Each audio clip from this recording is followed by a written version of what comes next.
नमस्कार, ये आकाशवाणी शिमला है। अब आप नीतू वर्मा से प्रादेशिक समाचार सुनिए। प्रधानमंत्री नरेंद्र मोदी ने लोगों से सिंगल यूज प्लास्टिक से देश को मुक्त करवाने का आह्वान किया है। आकाशवाणी से आज मन की बात कार्यक्रम में उन्होंने कहा कि हमें यह संकल्प लेना चाहिए कि हम कचरा नहीं फैलाएंगे और नए वर्ष में हमें सिंगल यूज प्लास्टिक से देश को मुक्त करवाने के संकल्प को साकार करना होगा। प्रधानमंत्री ने कहा कि आम आदमी ने देश में जबरदस्त बदलाव को महसूस किया है और लोगों को आशा की नई किरण दिखाई दे रही है। उन्होंने कहा कि कोरोना महामारी के प्रकोप के दौरान दुनिया को अनेक मुसीबतों से गुजरना पड़ा, लेकिन हमने इस संकट से भी एक सबक सीखा है और अपनी क्षमताओं का भरपूर विकास किया है। प्रधानमंत्री ने देशवासियों से आग्रह किया कि वे एक सूची तैयार करें जिसमें दैनिक उपयोग की अनेक वस्तुओं के नाम हो। उन्होंने कहा कि हम नए साल पर अनेक संकल्प लेते हैं और इस साल हमें जो संकल्प लेना है वह निश्चय ही देश के लिए होना चाहिए।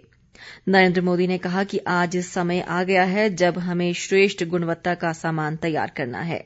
उन्होंने स्टार्टअप्स और उद्यमियों से भी इस दिशा में कार्य करने की अपील की।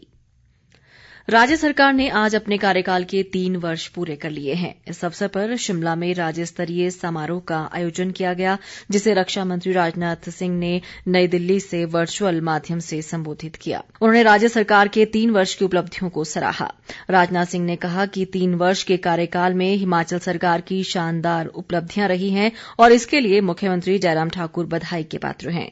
रक्षा मंत्री ने कहा कि हिमाचल जैसे पहाड़ी राज्यों के लिए प्रधानमंत्री ग्राम सड़क योजना पूर्व प्रधानमंत्री अटल बिहारी वाजपेयी का एक बड़ा तोहफा है और इसके प्रभावी कार्यान्वयन में हिमाचल दूसरे स्थान पर रहा है। राजनाथ सिंह ने हिमाचल को वीरभूमि का नाम देते हुए कहा कि प्रदेश के हर परिवार से एक सेवारत जवान या पूर्व सैनिक है। इस मौके पर भाजपा के महासचिव त्रिलोक जम्वाल ने पार्टी के राष्ट्रीय अध्यक्ष जगत प्रकाश नड्डा का संदेश पढ़कर सुनाया। नड्डा ने कहा कि किन्हीं आवश्यक कारणों की वजह से वे इस ऐतिहासिक कार्यक्रम में शामिल नहीं हो सके। उन्होंने कहा कि 3 वर्षों के कार्यकाल में राज्य सरकार ने प्रदेश का समुचित विकास कर नए आयाम स्थापित किए हैं। मुख्यमंत्री जयराम ठाकुर ने अपने संबोधन में कहा कि राज्य सरकार ने हिमाचल को देश का सबसे विकसित राज्य बनाने के लिए कई कदम उठाए हैं। उन्होंने कहा कि जनमंच कार्यक्रम, मुख्यमंत्री हेल्पलाइन सेवा व हिम केयर जैसी अनेक योजनाएं राज्य सरकार की 3 वर्षों की सबसे बड़ी उपलब्धियां हैं। मुख्यमंत्री ने कहा कि राज्य में इस समय 5,70,000 लोगों को सामाजिक सुरक्षा पेंशन दी जा रही है। केंद्रीय वित्त व कॉरपोरेट मामले राज्य मंत्री अनुराग ठाकुर ने नई दिल्ली से इस कार्यक्रम को संबोधित किया।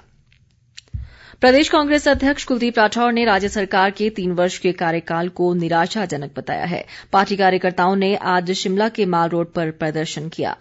राठौर ने बताया कि एक और लोग कोरोना से लड़ रहे हैं और दूसरी तरफ सरकार जश्न मना रही है। उन्होंने कहा कि भाजपा सरकार को प्रचार में करोड़ों रुपए खर्च करने की बजाय विकास पर ध्यान देना चाहिए। इस बीच पूर्व कांग्रेस अध्यक्ष सुखविंदर सिंह सुक्खू ने भी सरकार के 3 वर्ष के कार्यकाल को विफल करार दिया।